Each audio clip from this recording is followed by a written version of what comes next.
We zijn hier vanavond in de molen De Zwaluw in Kesteren op een ondernemersavond van de Jeugdbond, Vrienden van Daniel, het ondernemersnetwerk van de Jeugdbond. Ja, we zijn hier om met elkaar na te denken over twee thema's. Dat is identiteit op de werkvloer. Dus hoe ga ik om met christelijke, niet-christelijke werknemers, een stukje bedrijfscultuur dat. Daar heeft dominee De Wit zojuist iets over verteld. En daarnaast het thema trekken, binden en behouden van jongeren. Daar heeft Wim Zweris van Faam wat over verteld.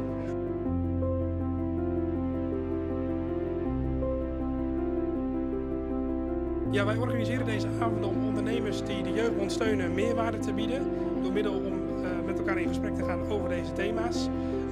En we proberen ondernemers een stukje wederkerigheid te bieden. Dus niet alleen steunen vanuit de ondernemers richting de Jeugdbond, maar ook een stukje wederkerigheid te bieden door middel bijvoorbeeld van zo'n avond.